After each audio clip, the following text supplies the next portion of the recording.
There are a number of appeal mechanisms open to these individuals, and ultimately the system has said this person is a dangerous sex offender worthy of spending multiple years in jail.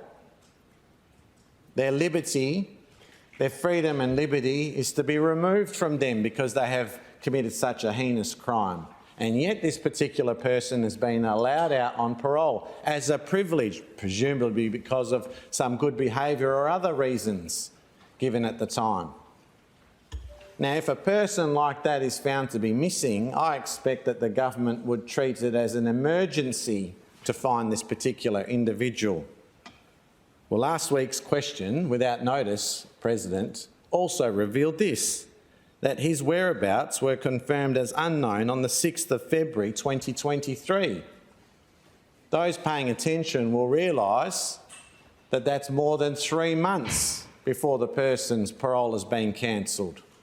So the Department of Western Australia here, who has responsibility, the Department of Justice has responsibility to monitor these parolees. In this particular case, the person's whereabouts are unknown on the 6th of February, but it's not until the 13th of April 2023 that the Prisoner Review Board cancels this person's parole.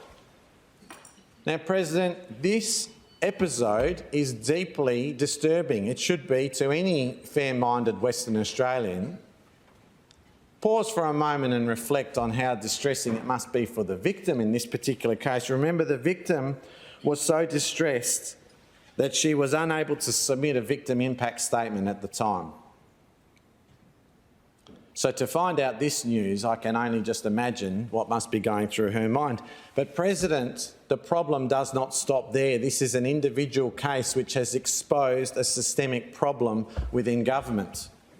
Because last week I've also asked the government, are there other parolees whose whereabouts are currently unknown? The response that comes back from the government is as follows. The status of parolees whose parole has been suspended and whereabouts are unknown is recorded in their individual electronic records as free text.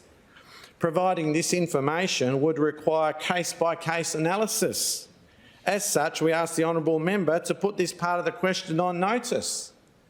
President, how can it possibly be the case that in Western Australia we have a department that is responsible for monitoring these parolees? Remember, these parolees are out early. They've got early release as a privilege.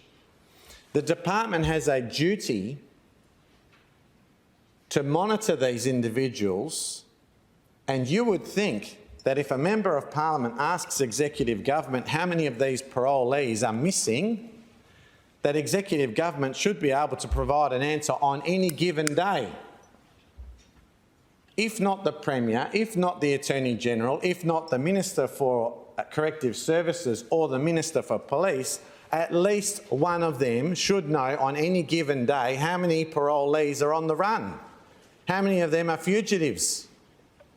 But if you ask the McGowan Labor government this question, as we did last week, they don't know the answer.